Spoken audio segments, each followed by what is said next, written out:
You have her ID? You're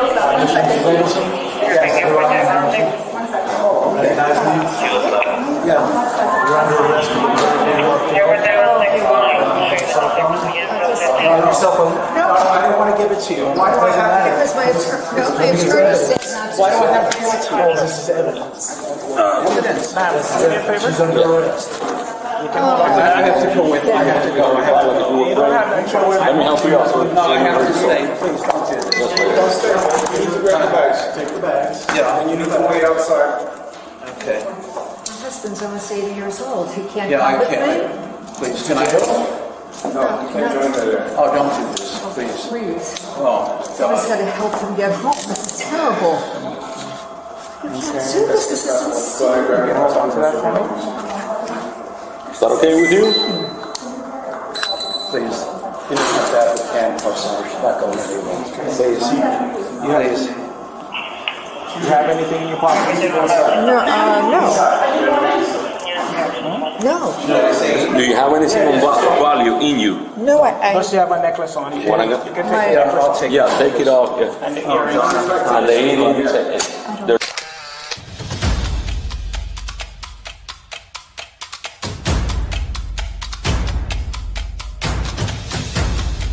You are listening to the Roberta Glass True Crime Report, putting the true back in true crime.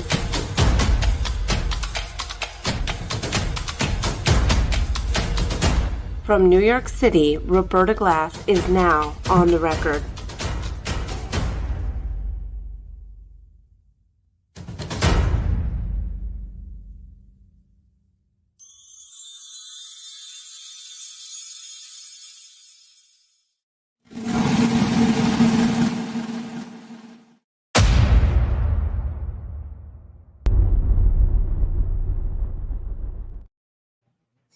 Okay, we are live. I'm very excited. Before I get into all the latest Donna Adelson news, and there's a new filing today, we will go over it. But I have a very special guest with a very important announcement. The always lovely Allison Galvani from Your Father's Alibi channel, and she's got some breaking news in the case, the cold case of her mother, Nancy Galvani. Welcome, Allison.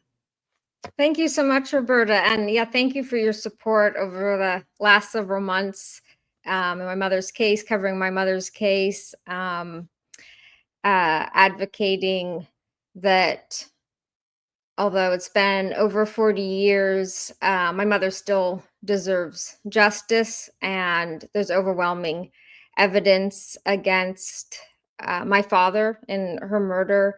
Roberta's community wrote emails to the assistant DA, Mr. Morris Maya. He is now, they've done thorough investigation going through everything. Again, they are passionate about the case. The last step is that Mr. Wagstaff needs the approval of his boss, who's the DA, to file charges. So as it was so impactful, the public, Roberta's community reaching out to Mr. Maya in the first place. And I'm just so grateful for all that. If any of you would be willing, emailing Mr. Wagstaff, who, let's see, we put up his email. Sure. It's going to black us out for a second, but yeah, there it is. So if you can write that email and email him and say it's important that Nancy Galvani, for you personally, that Nancy Galvani, that we see justice for her, you know, hopefully, and important for her daughter and her grandchildren, and in fact, you move forward with the case. Is that, I mean, that's what you're, I mean, that's what I would say. I don't know what, is there anything I missed? No, absolutely. I mean, if even if people just say that, you know, Nancy Galvani still deserves justice. I think, even though there's no statute of limitations on murder, when it's a cold case over 40 years, DAs can be more hesitant to devote resources to the case unless the public is still interested. So that's how it's been so impactful with people reaching out. Roberta, if it's okay, because I think it's I'm biased. I think it's very powerful. Can I read the email that Sarah wrote a couple days ago to Attorney Sure. Wagstaff? Sure. Okay, so dear District Attorney Wagstaff, my name is Sarah Galvani Townsend. I'm 18 years old and about to begin my first year at Yale University, an opportunity I consider a tremendous privilege. But as I prepare for this new chapter in my life, I can't help but feel the weight of someone who is missing. My grandmother, Nancy Galvani, was a kind, funny, and deeply compassionate woman. She was murdered when my mother was just 5 years old, and as a result, I never had the chance to meet her. Her absence has been present at every milestone of my life. I think of her often, at birthdays, holidays, award ceremonies, and on quiet days when I simply wish I could know her. I wish she had been there to comfort my mom through her hardest moments and to witness her grandchildren grow up. My 16-year-old brother, my 14-year-old sister, and I have missed out on the love and presence of someone who should have been a guiding figure in our lives. I'm writing to ask that your office give further attention to her case. I understand that resources are limited and that many cases cross your desk, but I ask you sincerely and respectfully. A woman's life was taken. Her car was found in her ex-husband's garage, the murder instruments missing from its trunk. Nancy Galvani was a mother, a daughter, and she could have been a grandmother. This case is about honoring her life and ensuring that violence like this is never quietly forgotten.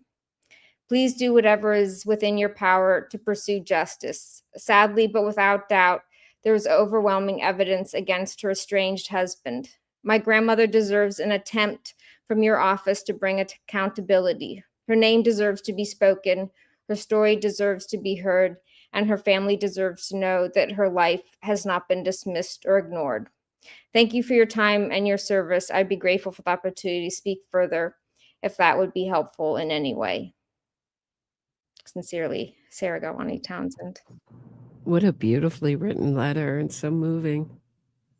Just the quiet moments when we should have known her. I think something like that. It's so beautiful. Yeah. I was touched by Sarah's letter. Yeah. So I hope that the DA will be as well. So you don't have to be a great writer.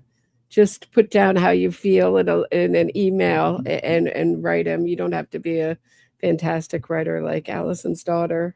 You can just put down how you feel and it's important to you and email it off as soon as possible. The more voices they hear from, it really has made a difference, right, Allison? Just the it's been instrumental. It's just extraordinary to me. I had lost hope, even though the case was so strong. I see cases successfully prosecuted, as we follow true crime.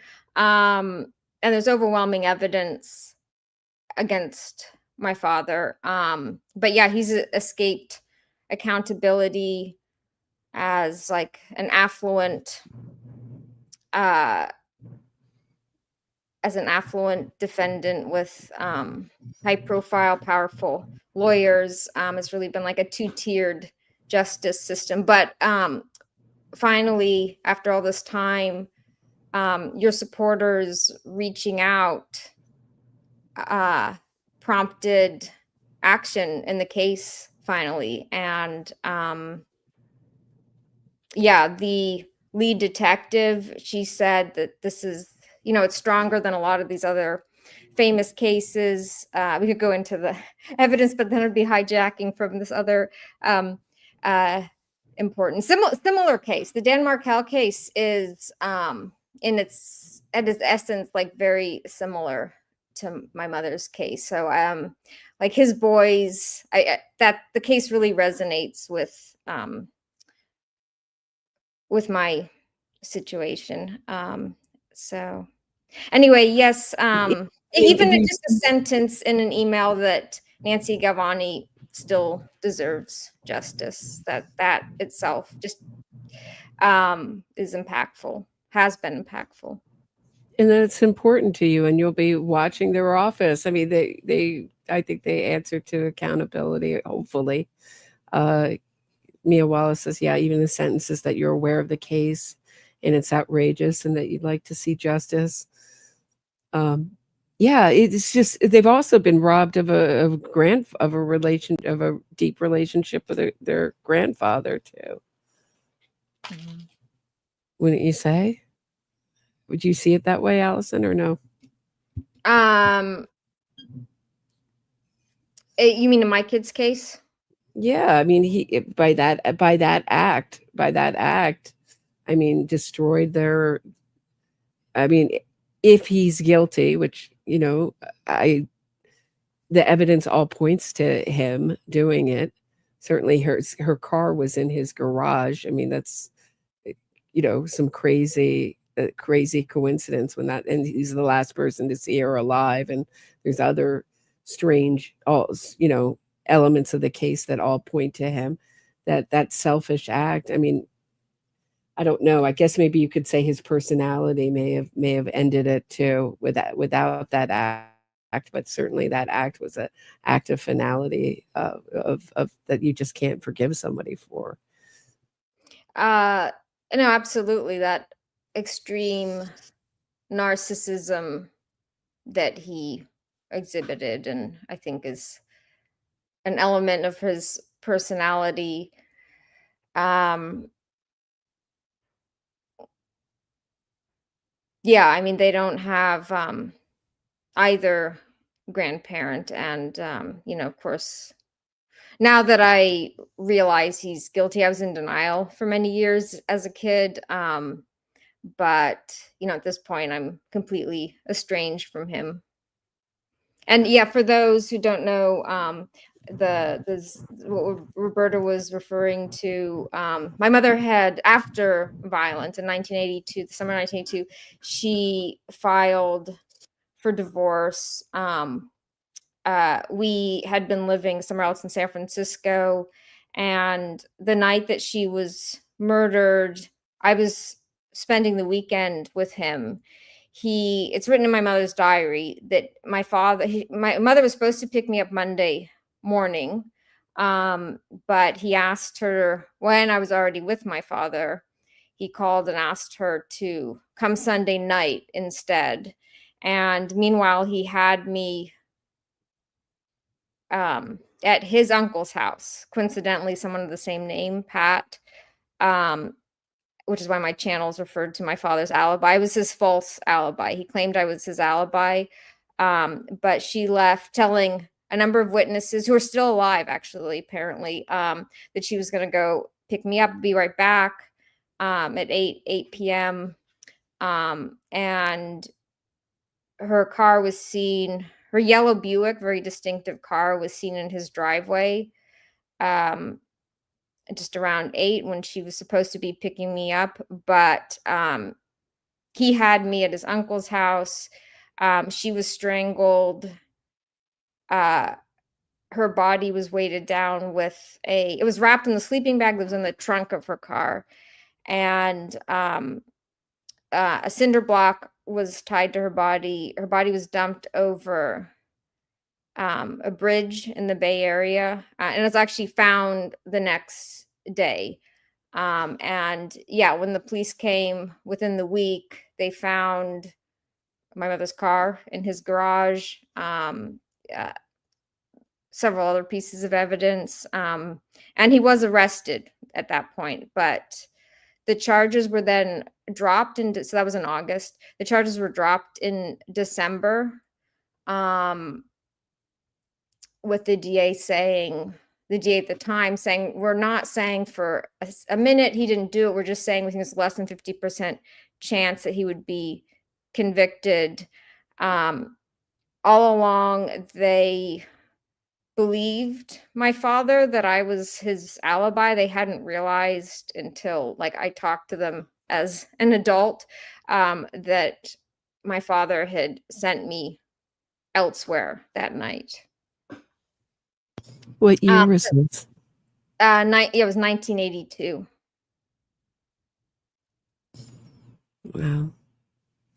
So, I mean, this has been a very I mean, I take this as a very positive development that you have at least one DA on your side, and we just need to make this final push.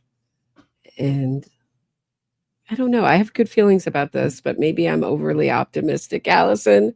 I always try to, I have very good feelings that this will go forward. Hopefully, is his lawyer still practicing?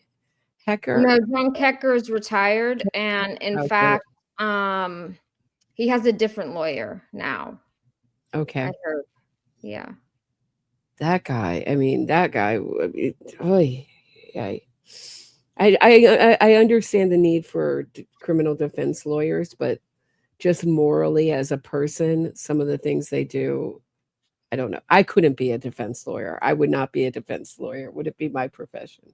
I understand it intellectually, but emotionally and morality wise, when I was reading just the pieces and the statements, they just really, what they did is really threw your mother under the bus and did what would be called, I mean, extreme victim blaming. They said she was hanging around, bad people, that maybe she was a drug addict, maybe she was hanging around. I mean, just anything to cast doubt on your father's guilt. Yeah, I mean, that's what my father told me even from the age of 5, that a serial killer who's killing I mean, this wouldn't be my words, but that it was killing whores, was killed her, which I didn't even know what that meant until he his lawyer made a big deal that my mother had red nail polish. And my father always said, like, oh, it was the best thing that could have happened to you, her being killed, that you would be a druggie like her. Eventually I was actually in a police recorded phone call, ask him, like, well, what drugs are you talking about? And he said, oh, I don't know, marijuana. But yeah, he disparaged her as mentally ill. She was suffering from anxiety and depression, but I think that was related to, her husband beating her, and including a time that I still recall where he smothered her with a pillow, which, is I was begging him to stop. And of course, then, like, asphyxiation was her cause of death. So that's strikingly similar to how he was smothering her. I mean, she was a social worker. She had a master's in social work. She was nothing like the way that my father has described her. And even if she were mentally ill, it's not consistent with the evidence if it was a suicide. So it's just totally irrelevant. She didn't strangle herself and throw herself bound to a cinder block off the bridge. So yeah, those were just ways of dehumanizing her, which it seemed effective in 1982 to make her her death seem less important than if but anyway, yeah. Yeah, maybe you'd like to come back on, maybe we can do a whole episode. Maybe, I don't know, if you're up for it, and do another little push I for would some be emails. grateful for the coverage. Yes, yeah. I just have one last question. So your father said to you that you're lucky she died, or I don't know, died, was murdered, really. Did he talk about it in terms of like that, or was it like a natural death? Did he describe it like a natural death? Did he use the word died or murdered? He would use words like died, was killed, but More passive, gentler words than murdered. But it reminds me a little bit of looking at when you look at Donna Adelson's emails, just moving it into this, you made a parallel between the case, the Adelson case, since she talks about Dan Markell being a zealot and that the boys will be so conservatively, will be practicing conservative Jews and out of mainstream society is really what she means, and outcasts, that they won't accept the Adelson part of the family anymore because they're not conservative Jews. Essentially she's liking it to a cult, saying, well, we're not going to be in the cult anymore. Not saying that Orthodox Judaism is a cult, but that's how Donna Adelson wrote about it and saw it. And that if you don't do these things like work on this relocation and punish him by converting your children to Catholicism and dressing them up in Nazi uniforms, then you will be on the outside. They won't want to eat at your home anymore. I mean, I think, do you think that's what Donna Adelson and Wendy Adelson tell themselves, that had he lived, it's a good thing for the children that he was murdered? I think that's what they tell themselves. Yeah. I think that's just that's their way of rationalizing it. And it's the same kind of way that my father has rationalized it, that it was something he did for me, just like Donna and Wendy, they told themselves, even though it wasn't true in my mother's case, that Dan, my mother, were such bad influences that they'd be better off without them.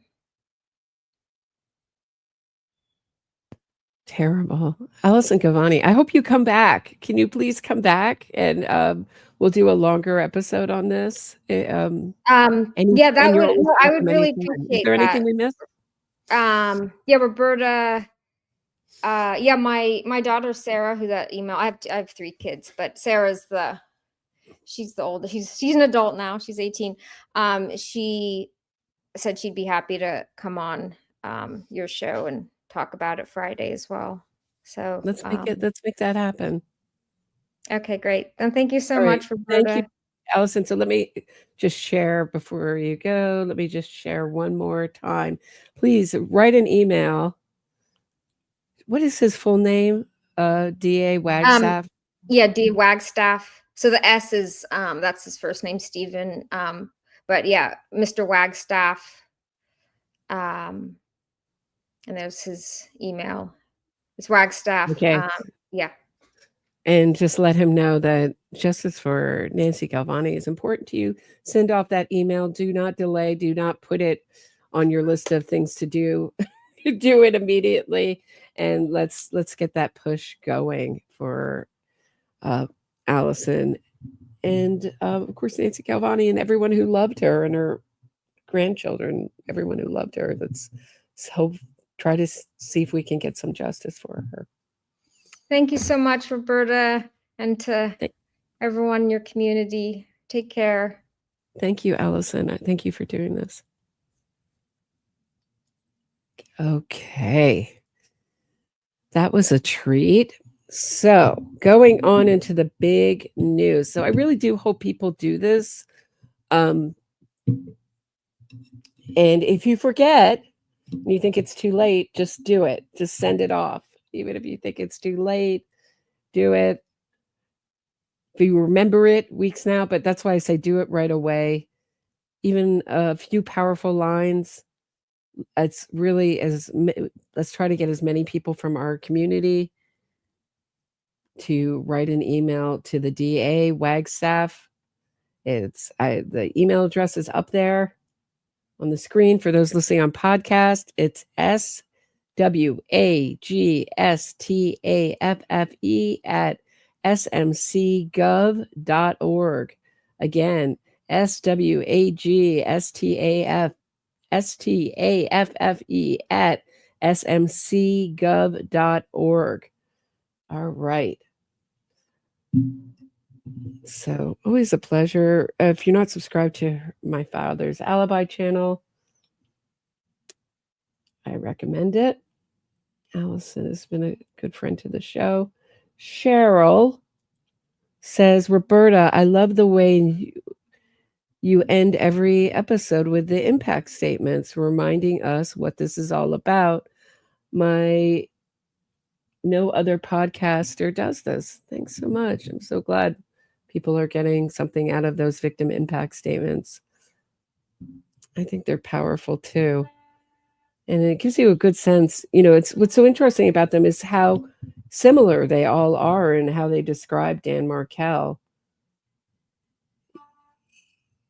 A lot of people remark on his Bambizzle birthday greeting cards. I'm not exactly sure. His Bambizzle birthday emails, his energy, his enthusiasm, his love of bringing people together, his incredible intellect. I mean, you can't miss that when you listen to them. Thank you, Cheryl.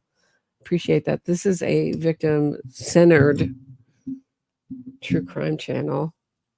Not too many of them out there. Okay, so Donna Adelson put down a new filing today, and she is setting her sights on Charlie Adelson's ex-friend, Ryan Fitzpatrick. I also have some updates on him. Oh, Lord. I always thought he was whoop. Actually, I put up the wrong thing. My apologies. Here we go. So she is going to be deposing Charlie Adelson, Donna Adelson. Can you all see that? Maybe I'll make it a little bigger for those in the back.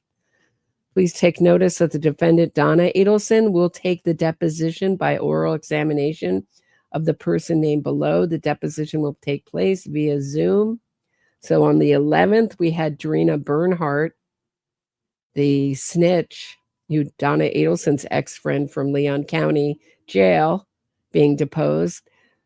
Tomorrow at 9 a.m., Ryan Fitzpatrick, Charlie Adelson's ex-friend. I'll just play a little clip of him. He has testified in this case to Charlie Adelson's change in behavior. We'll look at his testimony. But before we do, AA Legal Focus I thought was the most enlightening interview with him, because in the middle of the interview, hey, Dean Walker, thanks so much for the super sticker. Nice to see you. I hope you're doing well. Thanks for your support. Appreciate it. In the middle of the interview, he gets a knock on the door.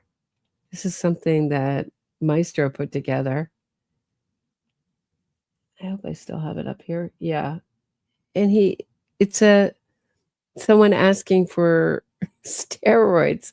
And you can see, I saw an interview maybe a year ago on a podcast, and he looked even more steroided out than he does here. This is just my view. He may not be. This is just my eyes. This may all be untrue. Don't sue me. But here's that interview with Judy from AA Legal Focus. Take a look. The special guest is Ryan Fitzpatrick.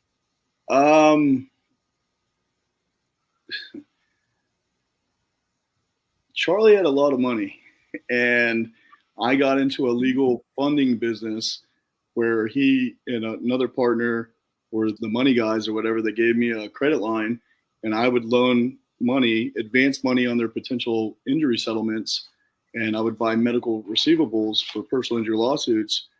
And it just, looking back, I mean, maybe they were trying to use me to launder money or something. It was good for a little bit. I paid myself as the managing partner of the firm.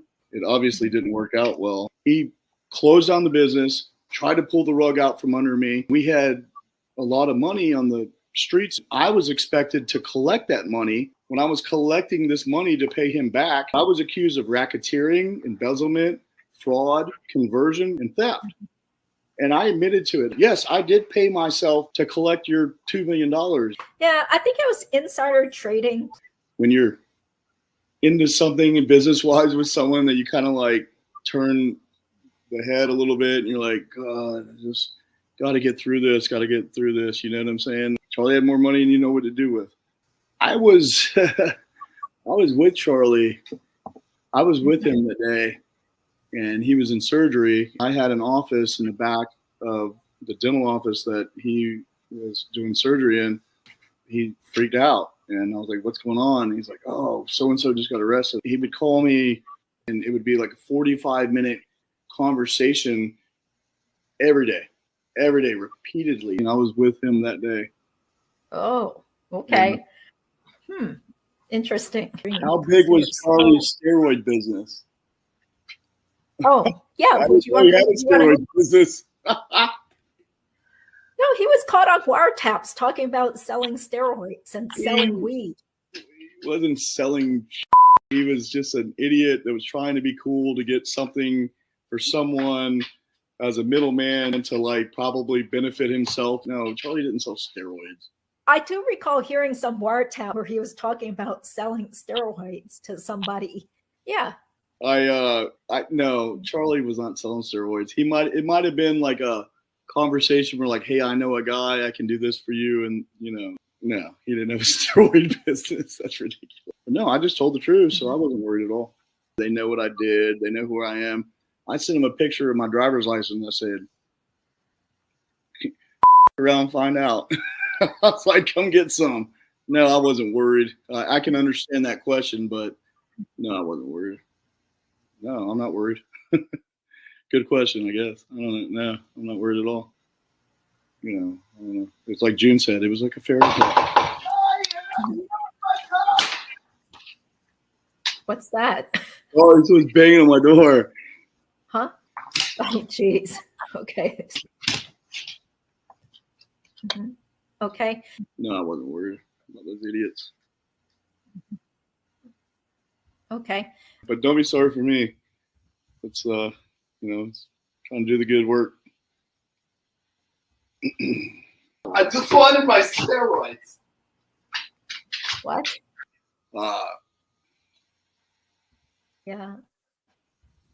A lot. And he blew it. Mm-hmm. Please what's like. Okay. Okay, sure. Illegitimate allegations that back in 2016, when people got arrested, not many people in South Florida knew it. Yeah, he also spoke, both of them spoke on maybe he would show up. Okay, how did Charlie make his money? Do you believe a person can get a... Please what's like. Okay. Sorry. Oh, jeez. Huh? Okay, well, we'll try to wrap it up quickly then. Okay, that was random. Okay. All right, that was Maestro's beautifully edited. The great interview by Judy of AA Legal Focus. I don't know, she didn't know what she got there. A lot of people said it was a joke. You can see his demeanor changing. As someone who does live streams, I will tell you, my impression is that it wasn't a joke. That looks like that guy was stopping by. And I'm not saying he had a business, right? So he makes an interesting, very, very much rejects the idea that Charlie Adelson had a steroid business or selling steroids. So you can sell steroids to a friend or to your buddies or to your acquaintances to maybe buy them, I don't know, buy them in bulk, get a better deal, somehow, right, benefit yourself. But it seems like Ryan Fitzpatrick is hung up on the word business, whether it was a real business that brought in a lot of money or not. he was selling steroids, or he said he was on the wiretap. So you can take that to what it, how it may. I don't see how anybody just who wasn't in on the conversation just bursting in and saying, I'm here to get my steroids. I just came to get the steroids. Would think that that was funny. Some people just say it was a joke. I think that they were up to something nefarious. That's my take. Probably steroids, maybe something else. I don't know. Yeah, he looked mad and embarrassed. That was my take on it. And just as someone who live streams, it wasn't just the fact that he was having his live stream interrupted. It was the that embarrassment, something going on that you can't control. That's the way I read it. I don't know if I'm any better at reading it than anyone else. I just do a lot of live streams. I don't know. So that's the guy. And not only that, but he has not had the best, how do I say it? The best shot, best time with the law. So let me show you. He's gotten involved with a hit and run the past year. So here's this mug shot, and then you go under it. There's this one, hit and run, and then leaving the scene of a crash involving damage to property, and then moving traffic violation. He was driving while his license was suspended, and he's a habitual offender. And you can see he's a habitual offender because look underneath there at all the mug shots. Look at these. Look at these. Look how far back they go.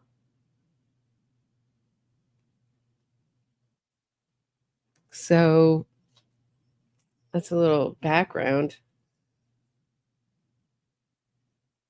He also went with Charlie on his trips to Asia, to where he said Charlie had relations with children, female children who weren't of age.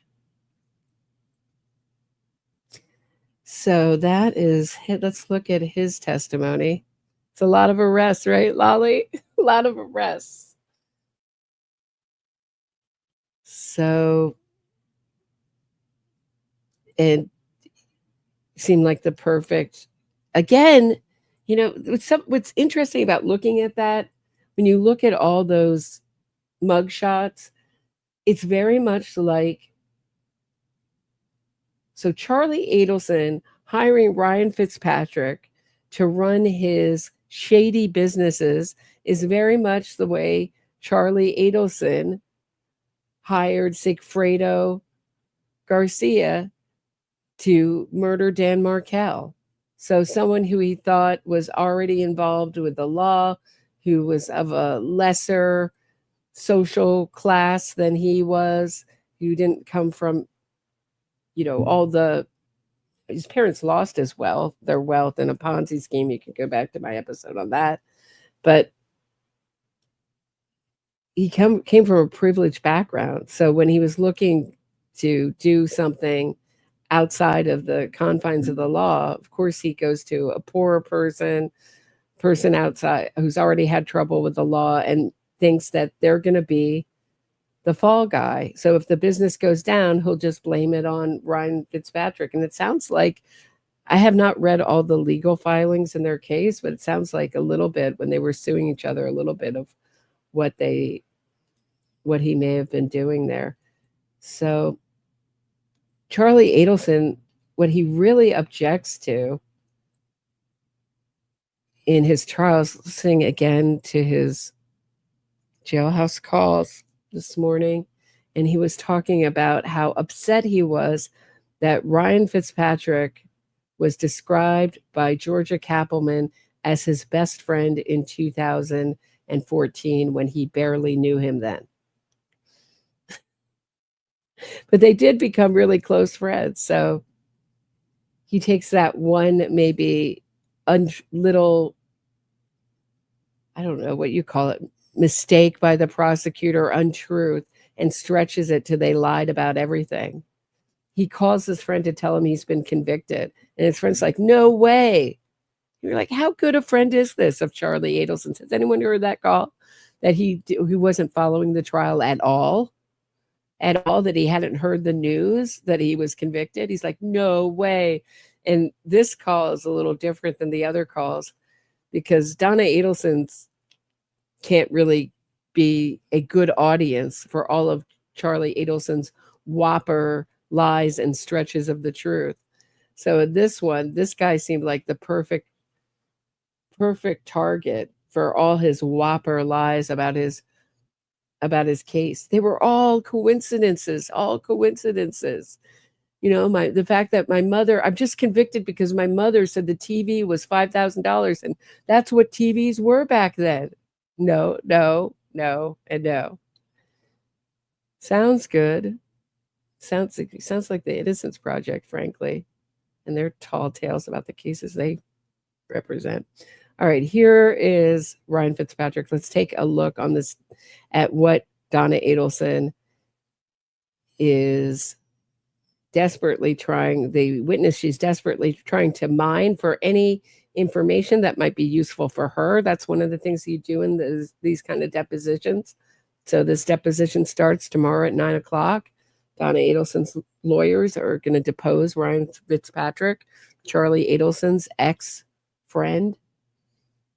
And you're also trying to poke holes in some of the damaging statements and try to trying to trip them up and make them make statements that are a little different or contradict the statements they've made under oath. So let's take a listen to his testimony in Charlie's case. Just keep it. It's for closing.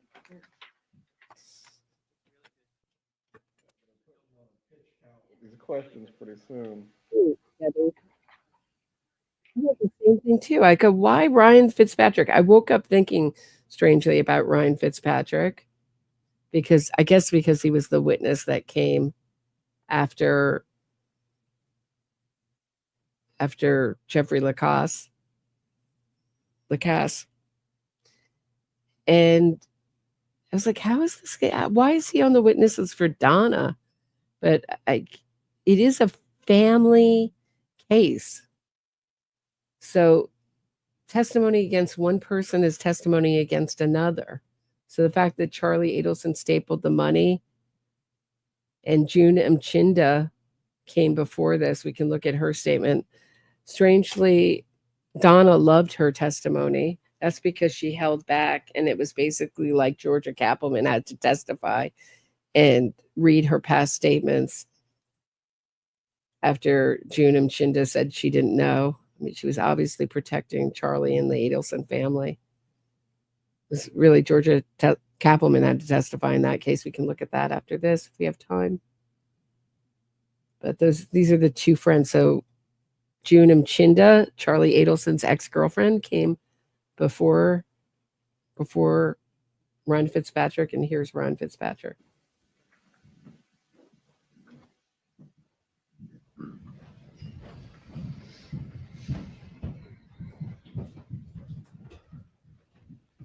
Everyone may be seated. Members of the jury, the defense is going to have a very brief recross of Mr. Lacasse. I'm sorry. I went back too far. My apologies. What?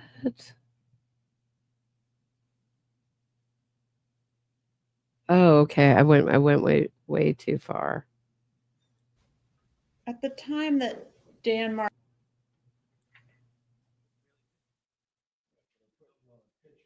These questions pretty soon. I'm saying it's really good. Members of the jury.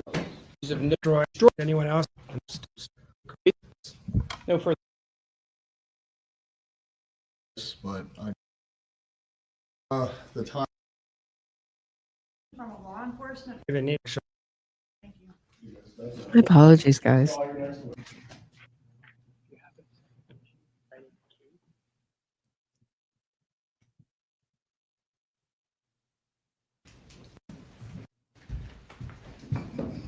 Please raise your right hand, sir. Do you swear or affirm the testimony you're about to give will be the truth? Yes, sir. You may take your seat.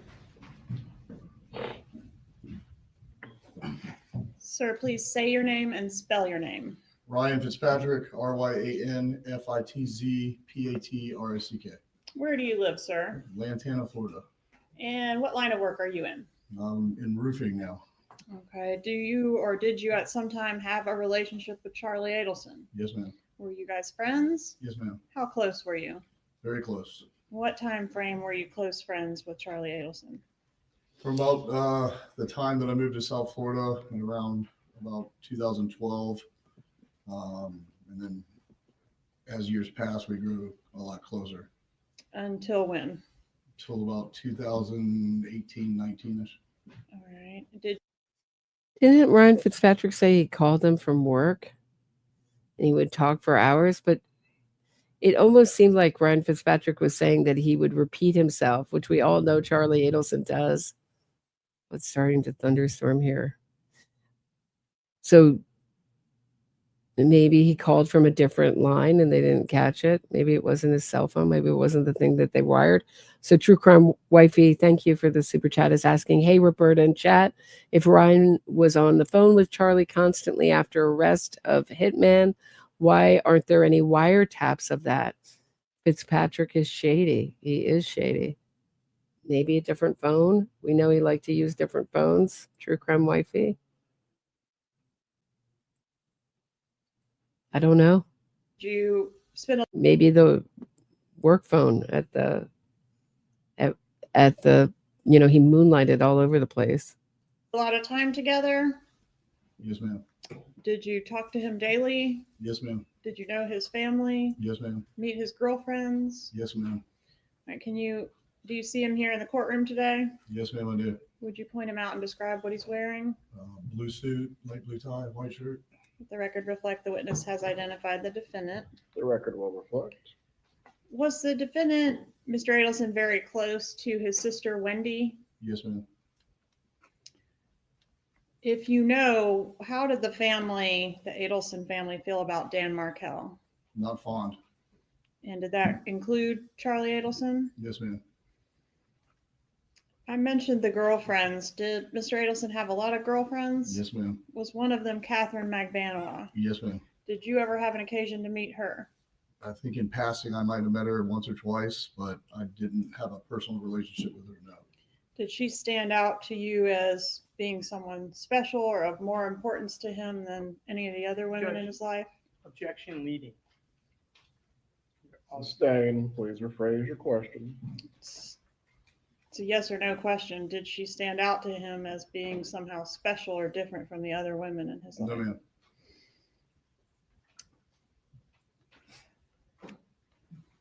Are you familiar with the defendant's practice of stapling his money? Yes, ma'am. Do you know the denominations or how he would staple it?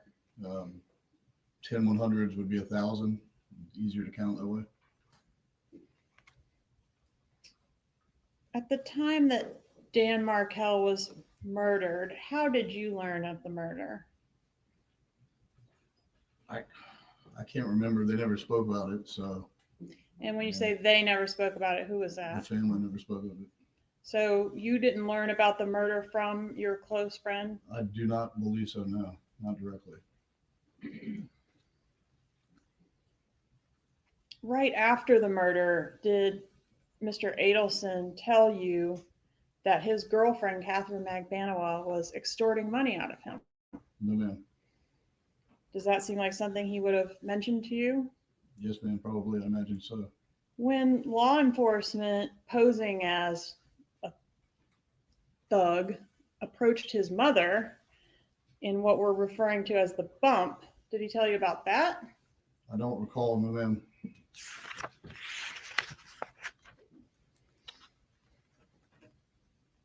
He didn't tell you that he thought that the person that approached his mother was either the FBI or someone posing as Rivera's brother? I can't remember if Charlie directly said that to me or not. So I don't know. It's been so long. Okay. Did he ever make a statement to you about murder? Charlie, as you've heard in testimony and depots, that he made a lot of tasteless jokes.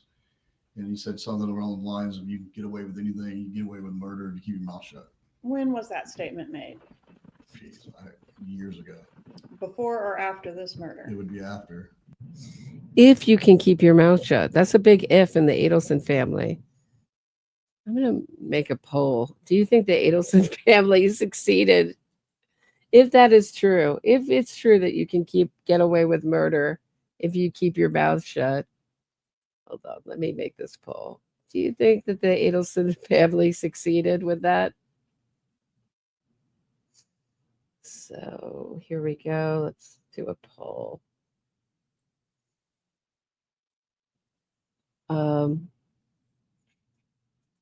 Did the Adelson family keep their mouth shut? Yes, no. I think that's a pretty fair yes, no. I mean, his version of keeping your mouth shut is, we'll check in on that in a little bit. Okay. Back to Ryan Fitzpatrick. Was his behavior after, are you familiar with the arrest that occurred in May? May of 2016, I should have clarified. Katie's arrest? Yes. Yes, ma'am. And did his behavior change at that point? Yes, ma'am. And did he seem relieved and less stressed out after she got arrested? No, ma'am, he did not. What was his demeanor after her arrest? Nervousness, agitation, stress. So he seemed to get more stressed out after she was Yes, apprehended. ma'am. Was he weird like that before, like between the time of the murder and the time of Catherine McDonough's arrest? Say he was weird. Like that, like the No, behaviors you just no, described? ma'am, not that weird. All right. And are you familiar with some barbed wire that he had around his residence? No, but I kind of like that idea. When was the last time you were at his residence at, the name is escaping me, Whale Harbor? It would had to have been around probably the summer of 2018. Okay. And when you were out there, when you were at his residence in the summer of 2018, did y'all use the pool area? Yes, ma'am. He's got a nice grotto style pool out there. Very nice. Yes, ma'am. And did you observe when you were out there barbed wire around this perimeter of the pool? No, I don't think so. No, ma'am. All right. What about weapons? Did Charlie Adelson frequently carry or have weapons around him? Charlie had a gun. Yes. Where did the gun stay, if you know? On his person, in the safe, bedside table? I mean, I didn't know what his regular practice was, but I can imagine he would put it by his bed when he slept. All right. Was that just the one gun that you were aware of, or did he have a bunch of guns? I believe he had more, but I can't testify to that. Who is the woman behind Georgia Kappelman's? So to our right, if we're looking at Georgia Kappelman, her right shoulder with the big earrings and the big hair. I love big hair. The big hair. Did anybody see the expression she just made? Was she making that at Ryan or something else? Okay, let's watch it again. In the safe, bedside table. So keep your eye on the woman in the white turtleneck with the big gold earrings and the brown hair. So she's behind the woman with the scarf. If you're listening on podcast, kind of, how do I describe her? She looks like she stepped out of the 80s a little bit. Not in a bad way. I think I like her style, but you can't miss her. Big hair, kind of swept back. It's like maybe she stepped out of as an extra in Dynasty or something like that. I mean, I didn't know what his regular practice was. Look at her. Now she's starting to smile. I don't know what his regular practice is. I can't imagine he would put it by his bed when he slept. All right. Was that just the one gun that you were aware of, or did he have a bunch of guns? I believe he had more, but I can't testify to that. Okay. So when you were Now her face is totally changed. So she was smiling at the gun answer, and now she's dead serious with her hand in front of her face. Odd. What does everyone else think of that? Odd, right? in the residence, there weren't guns laid out in the residence. Not like my house, no.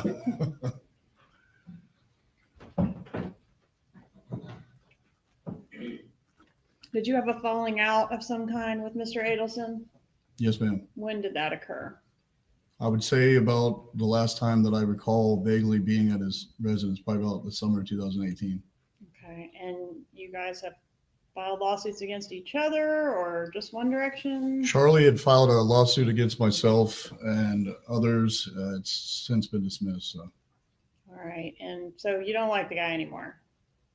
Fair to say? I mean, he's not a big fan, no. Okay, and have you said some ugly things about him on social media and that sort of thing? I've said it to him. All right, and are you here to try to bring him down? No, I don't want to be here at all. Were you here pursuant to a subpoena? Yes, ma'am. One moment, please. Just a little bit more. He was recently arrested. I think someone else is asking about his arrest. They don't give Gregory is his middle name. And it's Palm Beach, Florida. He was arrested. He was arrested also in Charlottesville. Charlotte, Florida. Sorry. Charlotte, Florida, around the airport road. For violation of probation or community control. There.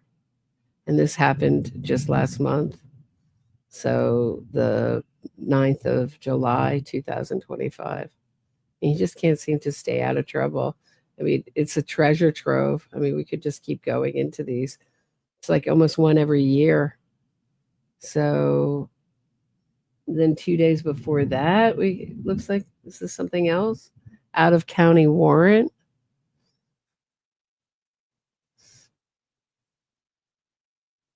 So, yeah. We can just go crazy looking at all his arrests.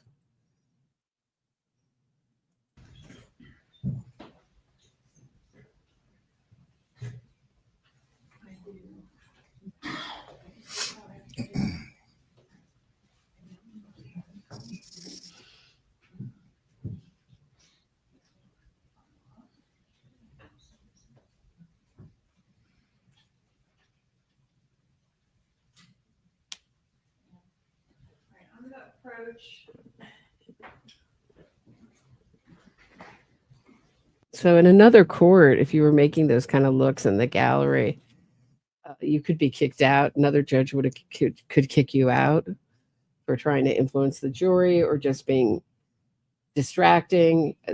I know in the Nexium case, a journalist was kicked out for just giving a look. So you just don't see those kind of expressive people in the gallery very often. That's why I pointed out people with their mouth smiling and their mouth head open. I mean, sometimes you can smile or sometimes the gallery laughs or whatever, but it's not just one person with just you can't miss. One person you can't miss like that.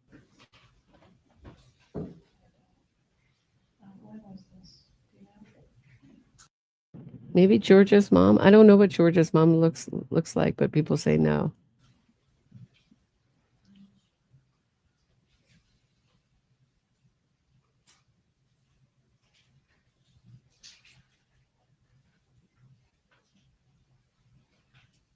I agree, Sherry's life. I think we proved that today.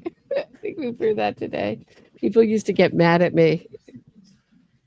because I was never much of a supporter. They'd be like, "Oh, he's nice. He's trying to do the right thing." I mean, he did testify. He did answer his subpoena. I mean, you can give him that. Did you give a deposition in this case previously? In Catherine's case, yes. Back in 2021? I believe so, yes, ma'am. Okay, I'm gonna approach and have you read page 46 and 47. There's no question, so I don't know if she's refreshed. Yeah, kind of refresh your recollection with your deposition. There's no question to refresh.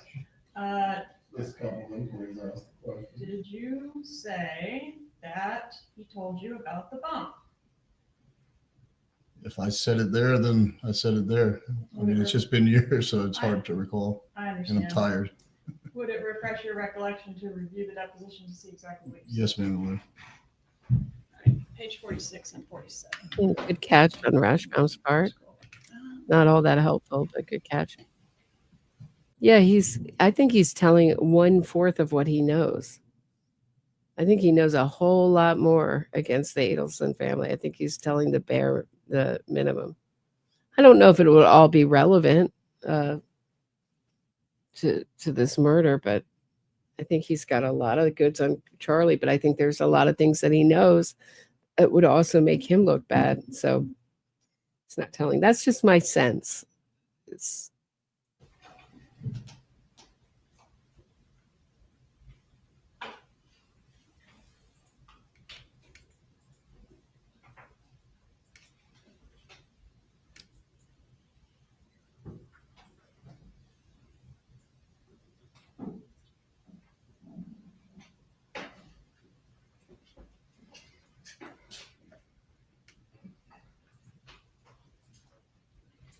Does that refresh your recollection? Yes, ma'am. So did Mr. Adelson tell you about the extortion attempt on his mother in 2016? Yes, ma'am. But definitely never told you about Catherine McBanoa extorting him in 2014? No, ma'am. Or 2015? No, ma'am. No further questions? Thank you.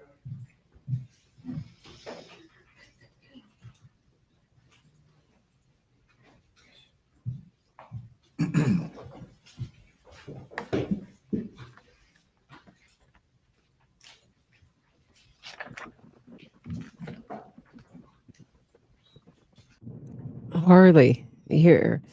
Go to, what was I on? I think I use, what is it called?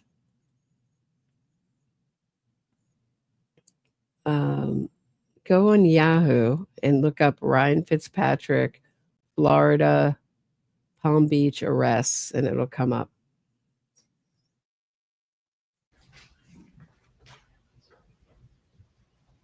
You met Katie once or twice, right? McBanoa? I believe so. Yes, sir. You didn't know her personally? No, sir, I did not.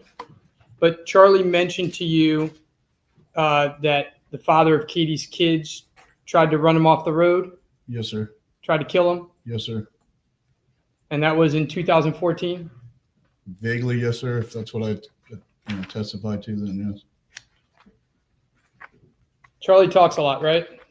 Indeed, he does. Repeats himself a ton, right? Yes, sir. Now, I think Ms. Kappelman just refreshed your memory that you were aware of the bump, that Charlie told you about the bump. Yes, sir. Okay. By the way, did you communicate with Charlie on WhatsApp?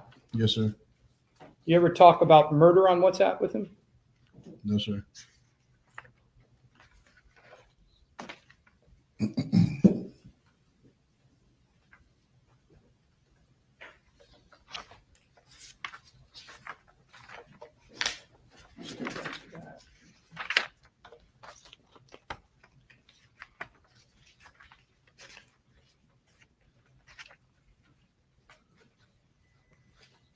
Ms. Kappelman asked you about whether Charlie started to act nervous at the time of around Katie's arrest. Do you recall those questions? Yes, sir. Are you aware that shortly before her arrest, law enforcement released an affidavit calling for Charlie's arrest, which the state attorney refused? What? I don't understand your question. Are you aware that there was an affidavit that was released by law enforcement calling for Charlie's arrest? I believe there was like a probable cause or excuse me, or something like that. Yes, sir. And that was broadcast to the entire world, right? It was broadcast. Yes, sir. Okay. And that was back in 2014, correct? I believe so. Yes, sir. If that's when. I'm sorry. That was back in 2016, correct? Yes, sir. At the time that he started to act kind of weird. Yes, sir. Also around that time, there were 60 Minutes, 2020, and Dateline specials, right? Yes, sir. And there was also this bump, right? Yes, sir. And after Katie's arrest, there was even more suggestion that Charlie somehow had some role in this, right? Yes, sir. By the way, you continued to be friends with him after that, right? Yes, sir.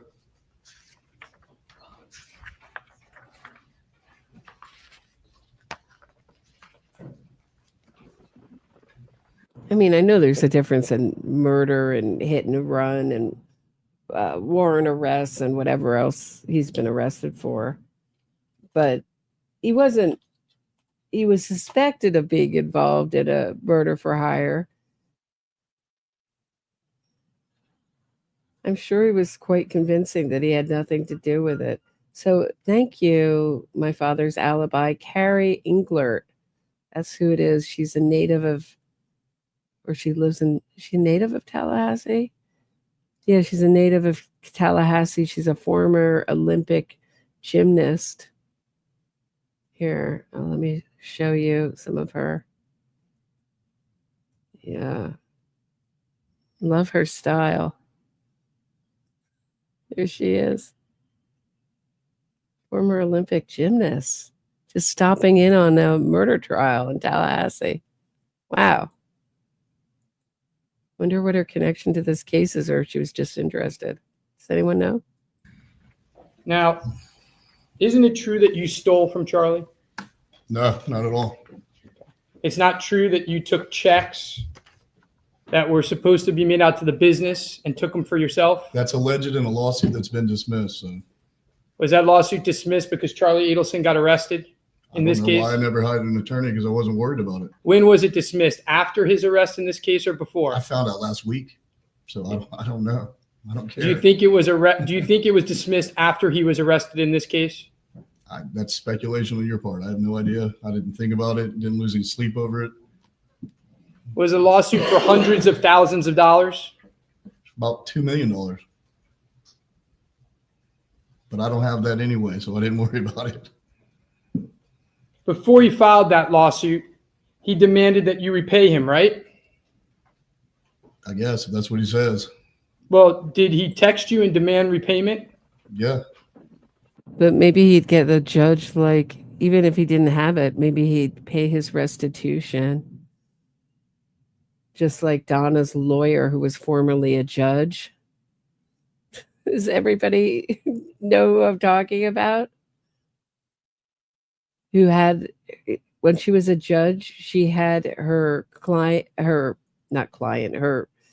woman in front of her who was guilty pay restitution to the tune of, it was like that $15,000 is my memory of it. Jackie. And she had them pay back $1 a month. So maybe Ryan could have paid back $2 million a dollar a month if you got a judge like Jackie Fulford. You definitely not have to worry then. Oh, wow, it's really storming here. If power goes out, that's where I am. If all of a sudden this whole episode just drops out of the sky, that's where I am. He said he was going to start taking what you owed him out of your paychecks. Do you recall that? Yeah. And you didn't like that. No. So you threatened if he tried to recover any of the stolen money for you, you would go to law enforcement and tell them that that he was involved in Professor Markel's murder. I don't know if that's what I said verbatim at all. Well, let's see if I can refresh your memory.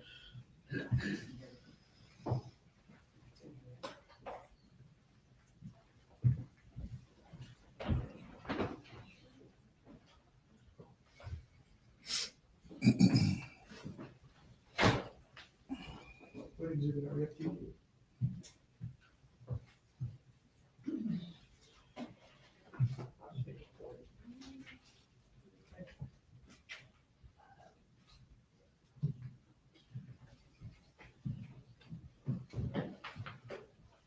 you recall saying to Charlie Adelson, I don't owe you shit. I'll be on the phone with the FBI today. Get your affairs in order before prison, punk. You're going to rot in jail, you mom, fag. Do you recall saying that? I mean, if you're reading it, then I did. You open your mouth and I will open mine. Watch, motherfucker. You're a miserable Jew and you're going to get what you deserve.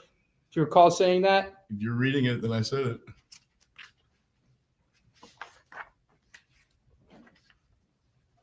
I dare you to threaten me again. I'll be on the phone with the FBI before you blink, you murderer. Do you remember saying that? Yep.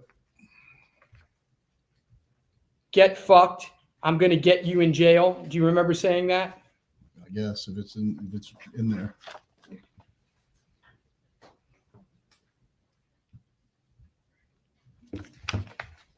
It really, so these are horrible texts that you don't want brought up in court, certainly. You miserable Jew, I'm going to get you in jail. If it were only his testimony, not guilty verdict, sure.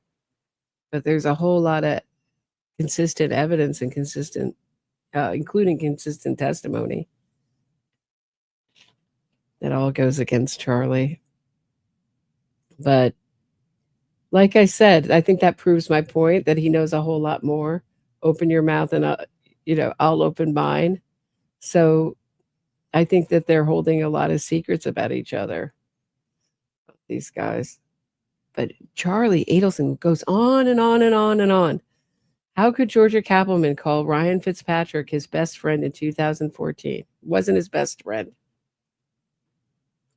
I don't know what he thinks, that she's going to have a bulletin board with Charlie Adelson's best friends in 2014 in order of besties, and Ryan Fitzpatrick at the top. He says he hardly knew him in 2014.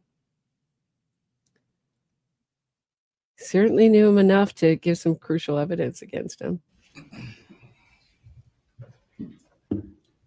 You ever heard of a website on Facebook called True Crimes Blog, True Crimes Case, the Dan Markel case? Let's discuss. You ever heard of that? Yes. You're just posting pictures of Charlie on that website this week, right? I don't know. You want me to show you them? What difference does it make? What does that have to do with anything? May I approach, Your Honor? Does this refresh your recollection of a picture you posted of Charlie on that website just days ago? Yeah, it's a good picture. You say you have nothing to gain from this case and you don't really care and you don't want to be here, right? Right. Just on Tuesday, do you recall writing to someone, I want to propose a wager. Let's see who gets involved. The over and under on Life Plus. Laugh out loud. Yeah. Yeah. You posted on there that you were going to help get this man a life imprisonment, right? I don't know that it suggested that I was helping him do anything. I was just speaking my opinion, which that's free speech, and that's what all the other idiots on that thing do as well. So I want to propose a wager. Over under on Life Plus. That's what you said. Yeah. No further questions. Move to strike Mr. Rashbaum's commentary to the extent it's on the record. Stay, members of the jury, you are to disregard the last statement concerning from Mr. Rauschbaum as to the post on the social media site. No question, Erwin. You may step down. Thank you. Please call your next witness. Should we approach on that one, Your Honor? Yeah, so not quite so damning when when Georgia Kappelman prepares the jury that he said a lot of mean things, but if it negates his whole testimony, if that cross negates his whole testimony, so be it. There's a lot more evidence against him. Maybe we'll look at June. I don't know. It's awfully late. How are you guys feeling? Should we look at Junam-Chinda? Should we check in on or should we call it a day? Let's see. The Adelson family keep their mouth shut. We have 10% of the people think the Adelson family kept their mouth shut. That's a striking amount, higher than I thought it would be. And 10% said no. Yeah, I can see why the 10% would say, I guess they didn't fully talk too explicitly and say I did it, or they did talk around it. Sure for June. Okay. No June, Debbie Gibby. 1. June the Dingaling. All right. We'll watch a little of June. How about that? We'll do a compromise. Sorry, Debbie. You need to hear June. I think they're good together, those two. All right. June and Chinda. Let me see if I can speed her up. Because she comes off as not bright. It doesn't mean she really, see if this is, I may make it even faster. She just doesn't want to say anything against Charlie Adelson, and he's there giving goo eyes at her. Be seated. Please raise your right hand. It's her testimony. This is where Judge Everett, another judge, would have come down hard on Charlie and said, stop it. But And ma'am, he let it do you slide. swear or affirm the testimony you're about to give will be the truth? I do. You may take your seat.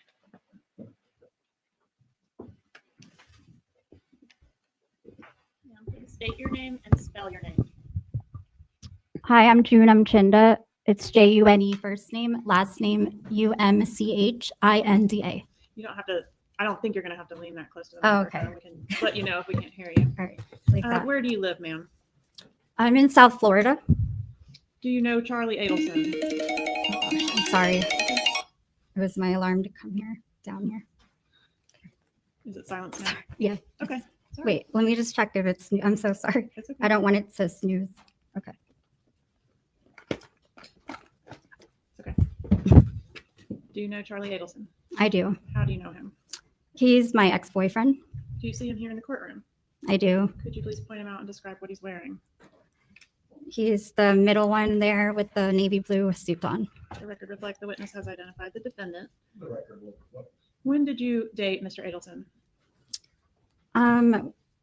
We initially met in, I think it was like February or so, and then February of what year? 2015. Okay. And we didn't speak for about 8 months. We just had like a brief meeting. And then in October, we officially started dating. October of 2015? Yes. And how long did you date him? For roughly 2.5 years, like officially. Okay. Does June of 2017 sound like the correct end of your relationship? Officially, yes. All right. And did you continue to talk to Mr. Adelson after the breakup? We did. When was the last time you spoke to Mr. Adelson? A day or so before his arrest. Okay.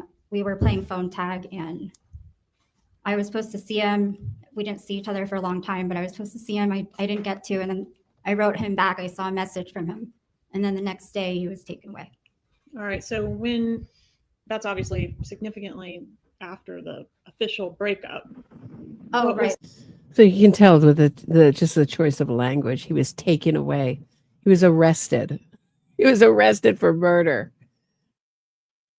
He's taken away from me. He was ripped out of my arms. Until she will testify that she's still in love with him. This was in April of last 2022. What was the nature of your relationship after the official breakup? Were you kind of on again, off again, or just casually seeing each other when you were both single, or what was the deal there?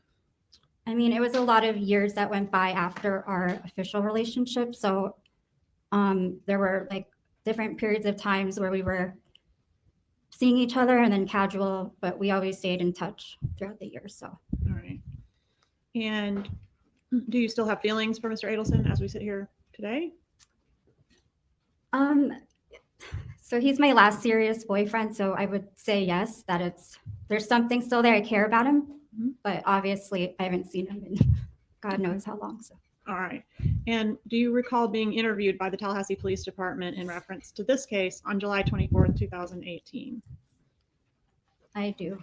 Okay. And back at that time, when you were interviewed, it had been about 2 weeks since you had talked to him. Does that ring a bell? Something like that, yes. Okay. And A little of Charlie's inner dialogue. Oh, I could be with June Chindo right now. God, I effed it all up. You can just see it. You want to see that again? Looks like it almost he's having a little pity party there. Right after she says she still has feelings for him. right. And do you recall being interviewed by the Tallahassee Police Department in reference to this case on July 24th, 2018? I do. Okay. And back at that time, when you were interviewed, it had been about 2 weeks since you had talked to him. Does that ring a bell? Something like that, yes. Okay. And you had talked to him prior to that interview around your birthday. Is that right? On the phone, yes. And when is your birthday? June 28th. Okay. So is that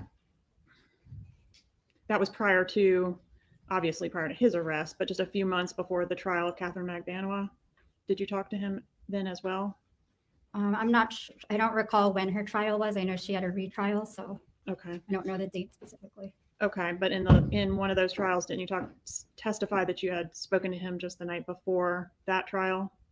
Right. I mean, we were still talking, so yes, I did speak. Okay, so I'm just kind of trying to establish in reference to the important dates of this case, you seem to have had some communication with him pretty close in time to those important dates. Would you agree with that? Yes.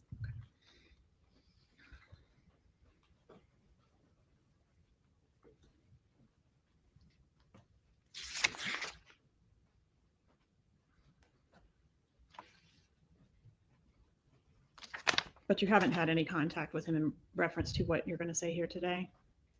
No, not since he got arrested. I haven't heard from him.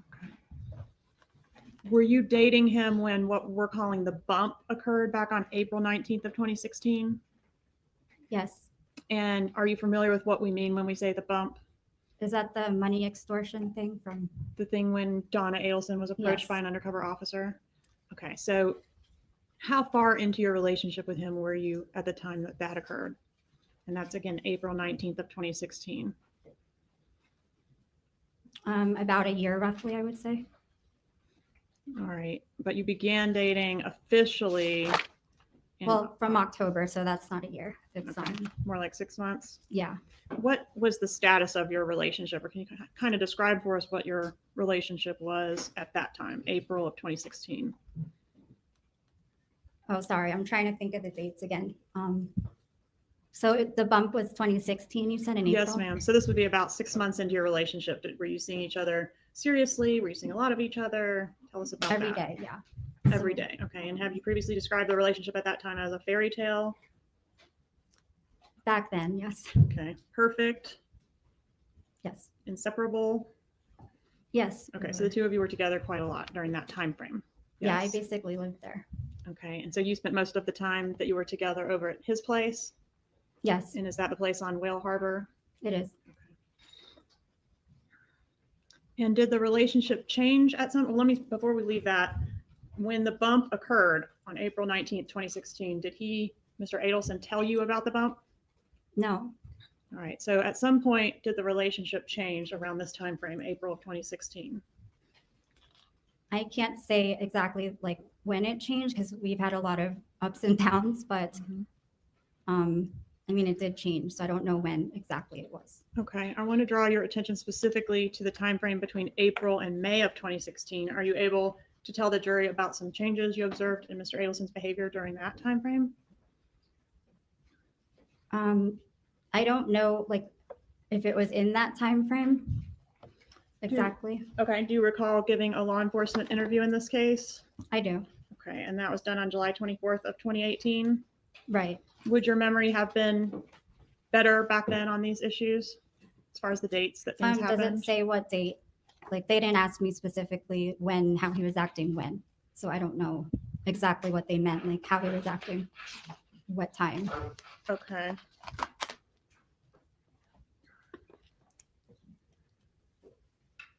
So you didn't tell them that he began to freak out around that time and act sneaky and go places without telling you where? I said that. I just don't know at that specific time frame if that was referring to that. Like Okay. right now, I really have no idea right now. Okay. At some point, did a reporter approach you in Mr. Adelson's driveway? They did. All right. And was that the first that you learned about this murder? Yes. So Mr. Adelson had never even told you during your serious relationship with him that his brother-in-law had been murdered? He mentioned that he'd been murdered, but there were no details. It was just, he said, we don't know who did it and this is what happened. So. Okay. So do you know when this reporter approached you? Like what time or when? Was it approximately around June 17th of 2016? Does that sound right? It was right after, like, I think a political holiday because I had a Band-Aid on my arm from a burn that we went to at a barbecue, and it was embarrassing that they took a photo of me with it. So I remember that I still had that Band-Aid on my arm.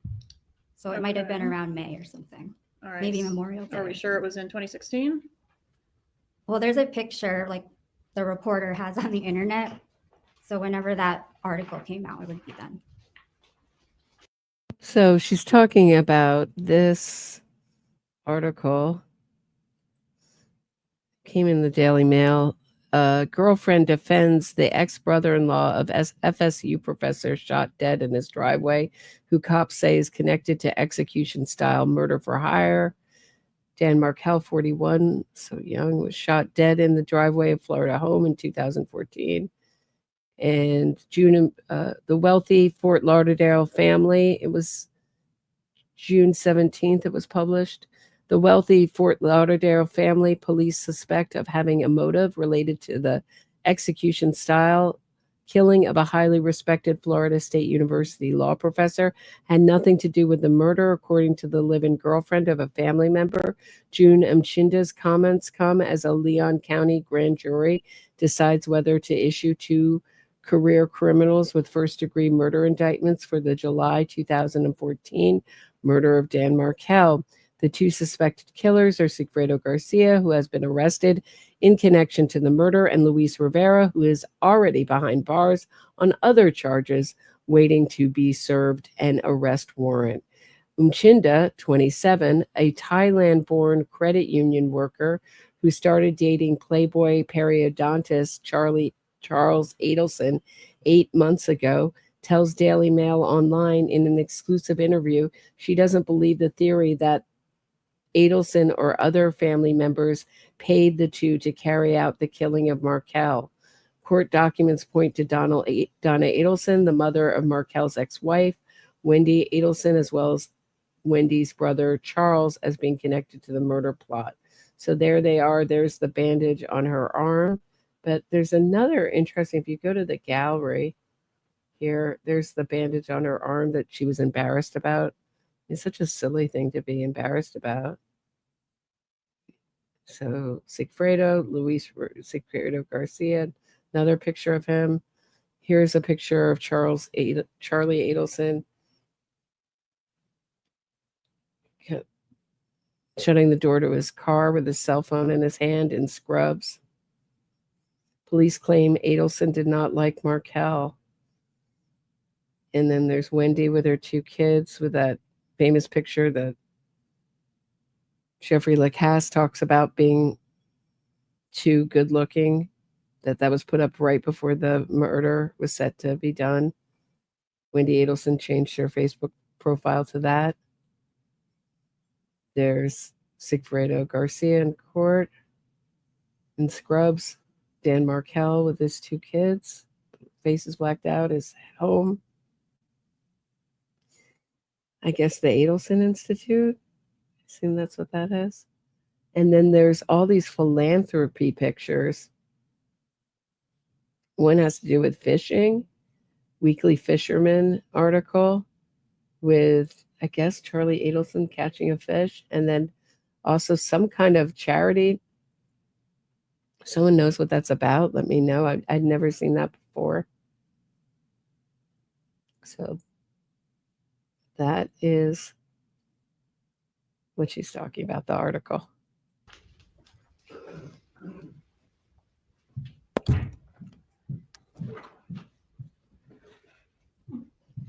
approach and show you an article and ask if this is the one you're referencing. Yes, so there's a Band-Aid on my arm, as you can see. All right, and what is the date of that article? That says June 17th. So when is Memorial Day, May? Yes, what is the year on the article? 2016. Okay, so can we agree it was approximately in June of 2016 that you got approached? I believe it was May, but I think they published the article in June. But yes, around June, May, June. I thought the reporter had the article with them when they approached you. Is that not the case? No, I mean the photo. Like he made that article and posted it, like from the interaction. Story. Yeah, from I guess our candid shot or whatever. All right, so maybe you were approached in May and then the article came out in June. I believe that's correct. Yeah. Okay, and that was when that reporter approached you. That was when you found out that there was this whole backstory to this murder that may involve Charlie Adelson. I actually didn't find out at that moment. They like ran up to me asking if I'm Catherine, and I had no idea who that was. So I didn't even know who they were. How come you didn't know who Catherine McBanoa was? Not at all, no. All right. So is that the first? Did you eventually find out who she was after you learned that name from the reporter? Yes, eventually. Who was she? She was Charlie's ex-girlfriend, and she also worked for another friend of mine at the front desk. And who's that? Jerry Obed. All right. And what was she working for Jerry Obed at the time that you learned about her, I guess? Learned of her existence? No, so I guess I met her in the front of Jerry's place once briefly, and then when I heard of her, my mind went back to that day, but okay. I had no idea like her name or anything back then. All right, so you were confused in May of 2016 for her by a reporter, yes? Right. And then you learned, oh, she was an ex-girlfriend of Charlie Adelson, right? Eventually, yeah. Okay, and then subsequent to that, you realized, oh, that's the girl that used to work for Jerry Obed. Yes. Okay, I'm with you. All right, once you found out about this sort of backstory to this homicide and investigation, did the defendant, Mr. Adelson, tell you anything about how to handle the police if you were to be approached by the police? He said if anyone came knocking on the door asking questions, I don't know anything. And at that time, I really didn't know anything still, so. So he told you not to talk to the police? Right, because I think he had to go away that weekend or week, and I was at the house by myself, so. And had he been acting strangely for weeks before that article was published? And again, that article was published June 17th, 2016. I believe so. All right, tell us what acting strangely means. I think I said it in my interview that he would kind of run off to places without really giving me an explanation. We kind of had a routine going. We would work, go to the gym, and then every night usually see each other at a certain time. But it was getting to the point where like he was running late or things were happening, and I didn't really know the reason. And also, I think I just felt like something was different in our relationship. And did you notice that he had begun communicating with Catherine McBanoa around that time? The time, which so time 2 weeks prior to the publication of that article, which was published on June 17th, 2016. 2 weeks before that. I can't remember exactly when I found out about Catherine McBanoa. Like I know it was after May. So if it was in that 2 week period before the article came out, then. Did you say in your interview with law enforcement that in that time frame, you saw him going back and forth with Katie on the calls, and I said, oh, why do you guys talk so much? And also you were commenting about the calls being at odd hours and how you know he's not normally up that early, and that's when you saw the call activity on his phone. Do you remember telling law enforcement that? I remember saying I saw her name come up or something at some point in time. Again, I don't know if that is the same time, around that time. And also the odd hours thing, I was referring to another girl, I think, that lives in Philippines. Okay. I'm going to draw. Right, that's like that Alyssa or something from the Philippines. She talks to the police about. Draw your attention to page 72. I don't have a binder. I'm going to bring you one. Page 72, lines 7 through 22 on your interview. This is a mini 18, so it needs to be bigger. I'm going to work on that. But this is 72 here. Okay. If you'll read to yourself, lines 7 through 22. I mean, she's a state witness, but she's really trying to be a defense witness, trying everything she can to minimize or retract, recant any damning statement she made against Charlie Adelson, which is why Donna loves her. She was so adorable on the stand. You guys heard her talk about her, and they didn't know where she was. They had to put out a missing persons for her. They didn't know. Adorable.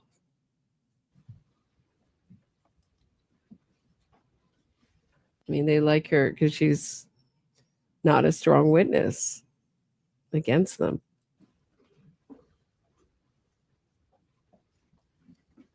Ryan Fitzpatrick may have an awful past, may have it didn't come up, but had terrible text messages that didn't reflect well on his character. But he was pretty certain about his testimony. June, not so.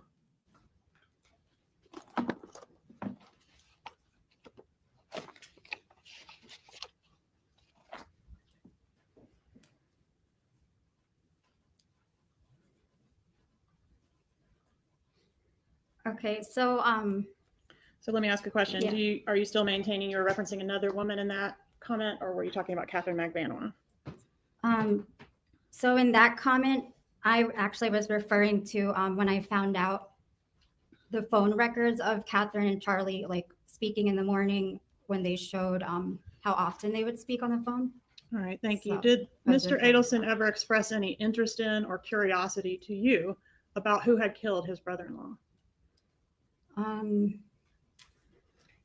He just said he didn't know who did it, and it was just like an unsolved blank mystery. I'm going to ask you to look at page 34 of that same mini transcript in front of you, and if you'll review.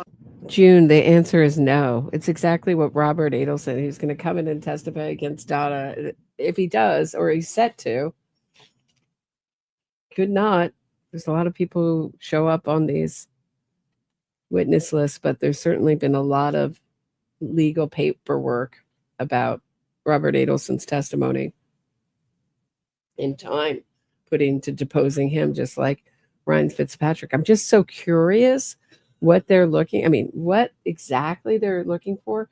I guess they're looking for any story about some kind of extortion or details about the relationship between Katie and Charlie that they can try to twist and make it look like she was extorting him, I would think, in that deposition happening tomorrow at 9. Lines 10 through 15.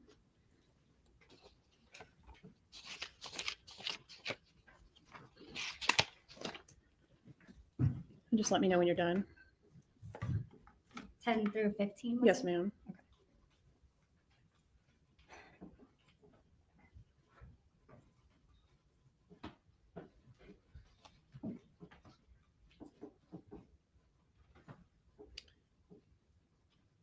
So yes, I see it. And didn't you tell law enforcement back when this interview was conducted, quote, if it wasn't him, he never said, oh, I wonder who killed Dan. Or like if it was just him saying, just like fearing, like he used to have like clothes by his bed in case they came to get him and stuff, like in the middle of the night. He was just very scared that they would come and take him. Is that what you said? So I was saying, Sam, is that what you said? well, no, I didn't say that exactly. Okay. I said, Did he never said he wondered who you've killed answered the Dan. question. Don't speak over each other. Please wait for her to ask you questions and answer. So the transcript is incorrect. Judge, improper question. Rule. Is the transcript incorrect? As That's a yes opposed or to no. your question, or you mean in general? The question I asked you. I It just doesn't read from match it. up to your question, no. Judge, may we go sidebar? I'm going to request that we not go to sidebar. I have another question to ask the witness. Very well. Did Mr. Adelson ever express any sympathy regarding the death of Dan Markell in your presence?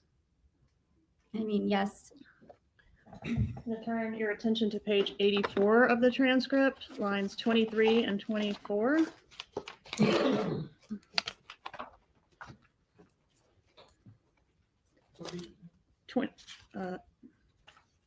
Page 84, lines 23 and 24. I'm sorry. You mean section 84? Or? No, ma'am. It's page 84. I think I've got the lines wrong. Let me just take a look. Yes, okay, I was correct, 23 and 24, but you might need to back up a little for context. Didn't you tell law enforcement? That's what was weird to me. I'm always like, well, if you didn't do it, then who do you think did it or something? And he wouldn't ever like show any sympathy or anything. I don't even see on page 84. All right, thank you. What about, let's go back to Catherine Magbanawat. Did you ever actually meet her or just knew that she worked at Obed's office? I mean, she greeted me when I walked in the door there. So I met her as like somebody walking in really quick. Okay, but never hung out with her socially or? No, I don't even think I spoke to her. Okay. Was Catherine Magbanawat, if you know, the girlfriend that was right before you with Charlie? I'm sorry, what? Was she the girlfriend that preceded you or was right before you? No, I didn't even know about her. There was another girl before me. Who was the girl that was right before you? That I know of, it was Whitney Kick. How long did he date Whitney Kick? So initially when I met Charlie in February, I don't know if it was February, around then, he was with Whitney at that time. So I think he broke up with her a little before we got together. So was there anybody else between Catherine Magbanawat and you other than Whitney Kick, to your knowledge? There was. Okay, who was that? Someone named Jessica. Okay. Did you ever know of Catherine Magbanawat to be employed working for Charlie Adelson? No.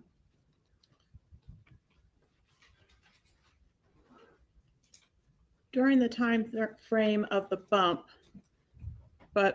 so the bump in April, but prior to Ms. Magbanawat's arrest in October, was the defendant picking up communication with Catherine Magbanawat? Did you notice that he was communicating with her more? I don't know if it was that time frame, like I said. During this time frame that I'm talking about, did the defendant express concerns to you that his phone was being tapped? I mean, it was probably during that time frame, but he did say that at some point. So. Were you still dating the defendant at the time that Catherine Magbanawat was arrested on October 1st of 2016? Yes. What was the defendant's behavior like after her arrest? I mean, I think around that time, the media got a hold of the story, so there was... That's not my question. What was the defendant's behavior like after Catherine Magbanawat's arrest? Well, I guess his behavior was just someone that's being convicted of murder, or not convicted, accused of murder, I'm sorry. All right, was he, quote, very scary to be around? I mean, I might have said that. You might have said that, or you did say that? I think I did say that because we had a fight, so I was afraid one time.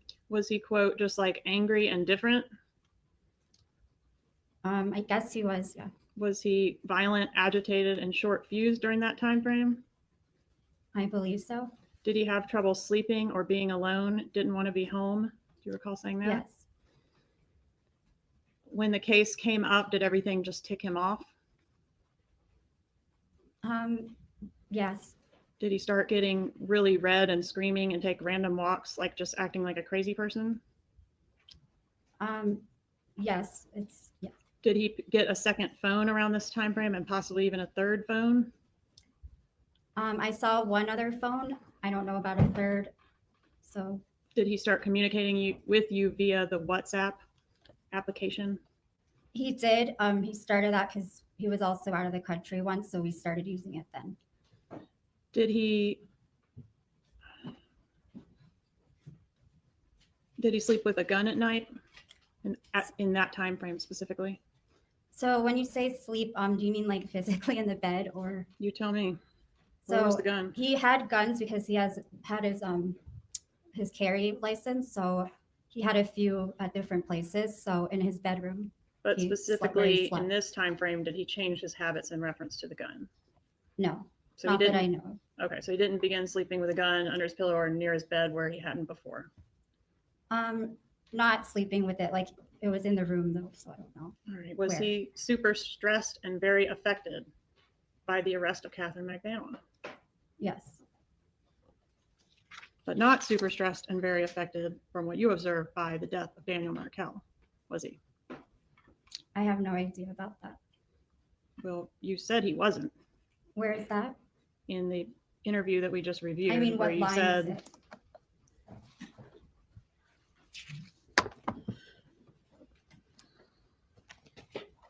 This is like the pulling teeth. I'll just deny. I'm curious if there really was no communication between Charlie Adelson, if he wrote her, if he didn't write her from jail. She said she hadn't seen him in so long. But had she heard from him? Did he sweet talk her with some kind of letter from jail? I mean, how do you go against all your previous, I mean, just deny everything, everything. Forgot how bad this was. 84, lines 23 and 24, which we've already done. I think you couldn't find page 84. No, but I think I know what you're talking about. It was, I think I was speculating on it. He didn't say. He wouldn't show like any sympathy or anything, right? I mean, that was my opinion, but I have no idea if he did or not. Well, the question was, did he express it to you? Is Junim Chenda on the witness list? Let's take a look. Hold on one second.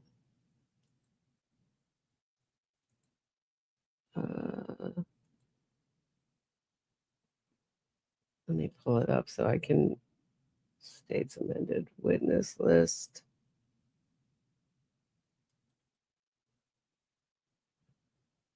Okay.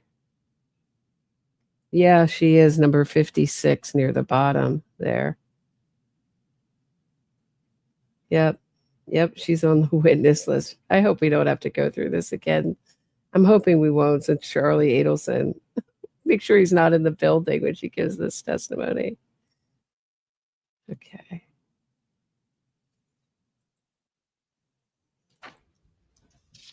I think his actions did, but he didn't physically, like, verbally say it. His actions expressed grief over the death of Dan Markel. What were those actions? Well, I mean, just somebody concerned, upset over this tragedy and everything. But that's the opposite of what you told law enforcement in your law enforcement interview. Well, that was isn't it? like a long time ago. That So was has your probably memory 7 years ago. has your memory improved since 2018? Regarding what? This incident and Charles Adelson's lack of remorse over the death of his brother-in-law. So after that, after whatever I said, obviously it's been a lot of years. So he probably expressed sympathy after I said that. All right.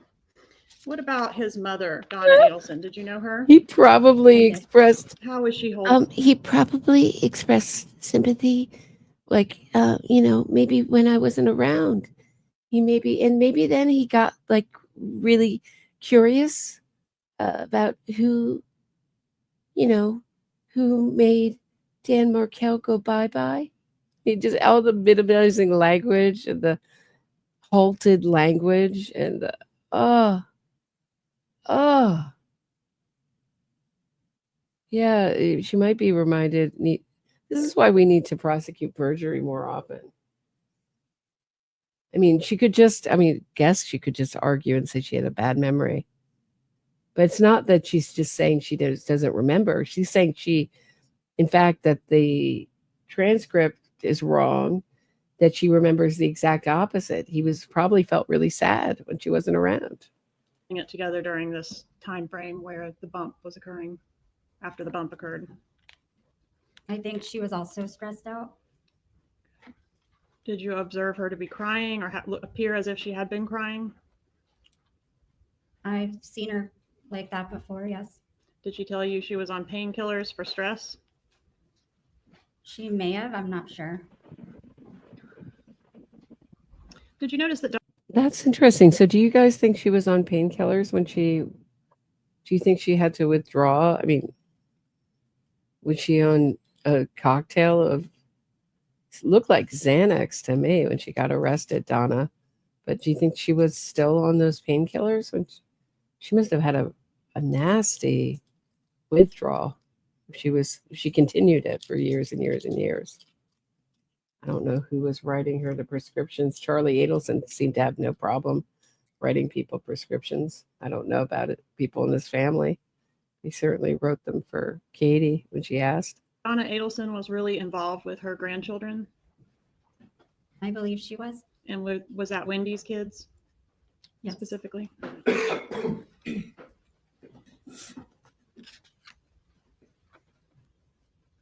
Did Donna Adelson ever express any concerns to you about who killed Dan Markel?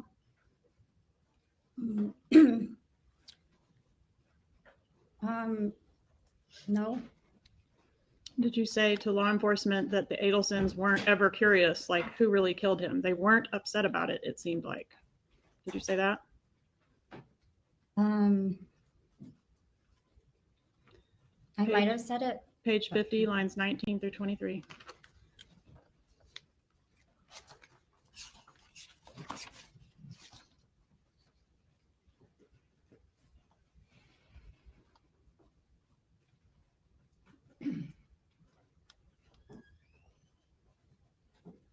Okay, so what were you asking? I'm sorry. Did you say, quote, like they weren't ever curious, like who really killed him? They weren't upset about it, it seemed like. I did, and I was speculating again, so. Did the defendant ever say anything about something he did coming back to him? Where is that?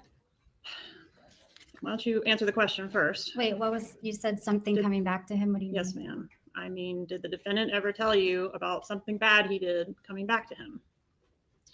I think he was referring to a horoscope. Yes, tell us about that, please. From what I recall, I think we were just reading horoscopes and I don't even remember. That's fine. I'd have to look it up again, but. Page 109. Okay. Did you review this transcript this morning before your testimony today? I reviewed it beforehand in the email that you sent.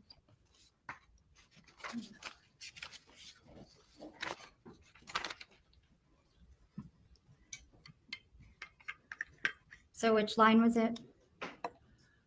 Page 80, I'm sorry. This is page 109, line 9 through page 110, line 1.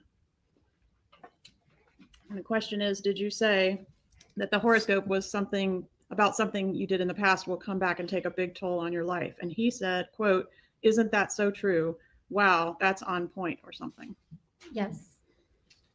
Was this before or after the arrest of Catherine Magbanua? I really don't remember that part. Did you ever ask him about what happened to Dan Markel? I did, yes. And what did he tell you? Well, he told me he was shot and they didn't know who did it. Okay. What about Wendy Adelson? Were you ever around her during the time that you were dating her brother? Yes. Did she ever express any concern to you about the murder of her child's father? I don't really remember too much of it. Did the topic come up at all regarding I think a topic about her being a single mother came up, and that's all I remember. Did she make a comment to you that things were still hard for her even though Dan was gone? Did she make a comment, you're asking? Yes. I think it was something along the lines of that, I remember.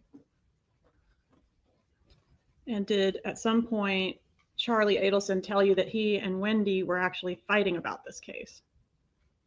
He mentioned that at some point in time. And was Wendy not speaking to the defendant for some period of time because of something to do with this case? I don't know like how long the time was, but I believe, yes, she wasn't speaking to him at one point. And did you know what the thing having to do with this case was that caused them to not be speaking? I have no idea.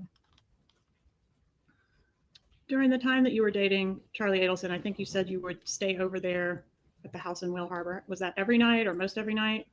Every night. Maybe one night like we missed, like, or if he was out of town then. During the time that you were... Yeah, I really like the pool. I really like the pool. I would like that pool too. I would enjoy the pool too. Harbor. Over there, did you have an opportunity to observe large amounts of cash in his residence? I've seen cash there. All right. And are you aware of a large safe that's there in the residence? There is a safe. Okay. And during the time that you were dating him, did he have money in that safe, cash? I believe so. All right. And did he have thousands and thousands of dollars, stacks of hundreds? Did you say that? I believe at one point in time. Did you say, quote, hundreds are like dollars to him? I did say that. And this is strangely after, I guess it's because the Latin Kings give such a reasonable payment plan that he could still have thousands of dollars in his safe after the extortion. Did you say that, quote, all of his money is like stapled together, the hundreds in bundles? I believe I did say that. Do you need to review the statement? No, I mentioned like the staples. I just don't remember the bundle part. Are those my exact words or? Page 42, lines 22, I'm sorry, 42, lines 20 through 22. Gosh, she's giving Georgia a hard time. She wants to, it's not, she wants to make sure it's her exact word. Okay, I see it. And did you say all of his money is like stapled? All of his money is like stapled together, the hundreds in bundles? Yes. After your breakup with Mr. Adelson, has he made any large purchases on your behalf? I don't know. You don't know? After our breakup? Yes. Like, has he bought you a big ticket item? A car, a condo? No. Has anybody tried to tell you what to say here today? No. Has anybody? Just myself. Has anybody told you, I don't know, to forget what you said in that interview? Did anybody instruct you to do that? Is my question. No. One moment, please, Your Honor. That's interesting. Yeah, it sounds like if she kept asking, it kept, well, did anyone write you a letter from jail? Reminiscing about all the good times you had together that made you forget your past interview? Maybe that would be the, okay, I can't take any more. I'm going to end the way I don't know if there is any more, but, oh, did you say that Dan Markel was haunting her from the grave? Yes. I don't know. I just can't take her answers anymore. The gaslighting and the, oh, is that exactly what I said? Did I use the word bundles? Does it stapled money? I mean, ooh. Okay. This is written in Catherine McBanowa's case. It's to the Honorable Judge Robert Wheeler. Dear Judge Wheeler, I knew of Dan Markel long before I ever met him. As a law student, I loved reading legal blogs, and Prof's blog, which Dan founded, was one of my favorites. It was pure chance that led me to meet the man behind the blog. I applied to many law schools and had no special reason to think I would end up at FSU. But when I was invited down for an interview, Danny was part of the crew that took me out for a welcoming dinner. We got along well from the start. Both of us were more extroverted than the typical academic, and I found him very easy to talk to. The next day, when I presented my work to the faculty, Danny was first out of the gate with a series of sharp questions when the Q&A period started. His combination of enthusiastic friendliness with blunt intellectual debate was delightful, and he played a significant role in convincing me that FSU would be a great place to work. Luckily, I got the job. I ended up in the office next door to Danny's, and from the start, he would pop his head in constantly to chat, especially when he smelled me making coffee. Writing law reviews articles can be a lonely task, but Dan made it his mission to counteract that, not just for himself, but for anyone else in his orbit. During that first summer, He invited a group of us to come sit in an empty classroom that we used as a sort of writer's retreat. He framed this as a procrastination avoidance tool. We would start a 1-hour timer, turn off our Wi-Fi, and commit to getting words onto electronic paper until the timer ran out. But the sessions were valuable for more than just defeating writer's block.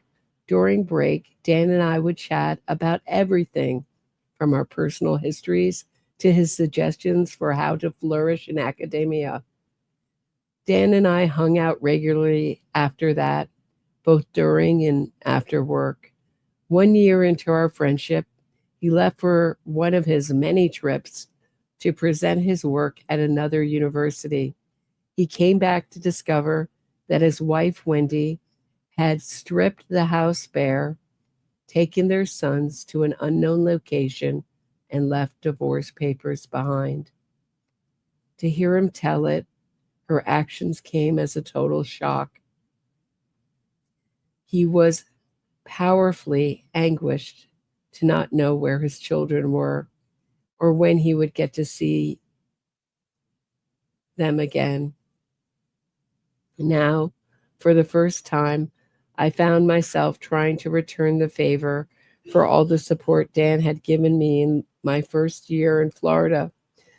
Sometimes that involved long conversations about what was happening. At other times, it involved doing my best to distract him by drawing him into conversations about ideas in our field. Sometimes it just involved drinking bourbon and watching movies together. As Dan navigated that ugly divorce, I was constantly struck by how much energy he still had for looking after others' needs. He still went out of his way to see how I was doing and to encourage my fledgling career as a scholar. It was also during that time that I came to appreciate what a loving and committed father he was. One of the things that tore him up inside was the possibility of losing time with his children, and the bitterest aspect of the divorce proceedings came when Wendy tried to get sole custody. We didn't have kids of our own yet, but Danny would have us over on his days with the boys, acting as if we had always been part of his family. I was struck by the intense love he showed for them and his automatic assumption that anyone who met them would love them just as much. I've made friends with other people at work, but Danny was by far the quickest to ask me to read stories to his kids.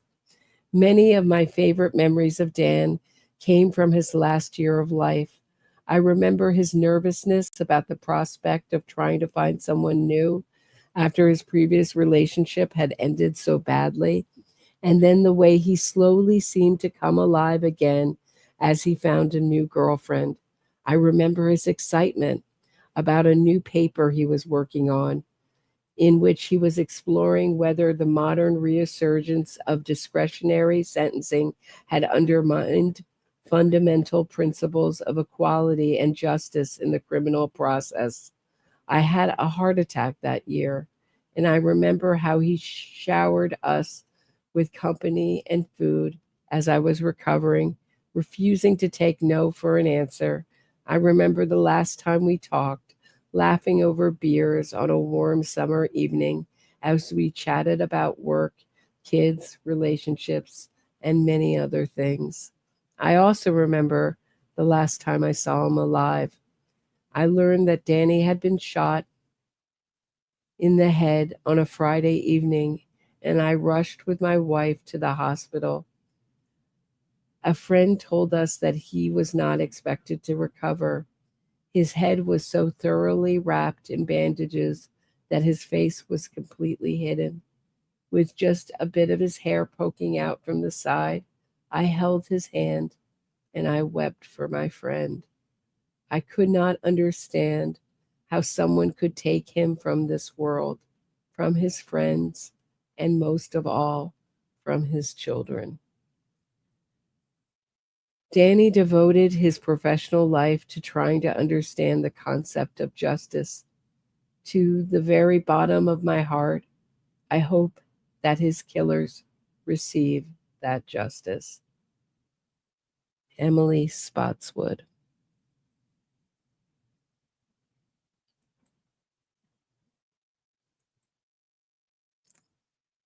Okay, please hit the thumbs up on your way out, guys. Subscribe to the channel, share this episode, leave me a comment. Let me know what you think of Ryan Fitzpatrick and June Mchata, and of course, the new deposing of Ryan Fitzpatrick. What do you think they're looking for most of all? Donna's lawyers, what are they searching for with that deposition? If you'd like to support the channel, please become a Patreon member. Send a donation via Venmo or buy me a coffee. All great ways to support the channel. Links are always in the description of this and every episode. Have a great night, everyone. Thanks so much for watching with me.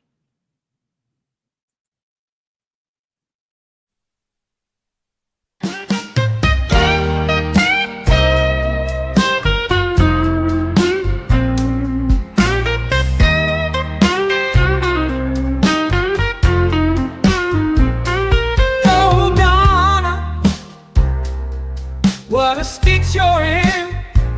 You plotted a murder 'cause you wanted to raise your daughter's kid. Tallahassee is just a stop on the way to civilization. Miami is where all the fancy people are. The TV is about 5. You can't get away from that. Two-toe, tay-toe, hoo-ho, you know the guy you pay, and you can't get away from that. Oh, Donna, what a stitch you're in. You thought jail was just for the little people, but now you're sold blankets with the locked-up crew. You're a grandmother in lockdown, and your one-way ride to freedom you blew.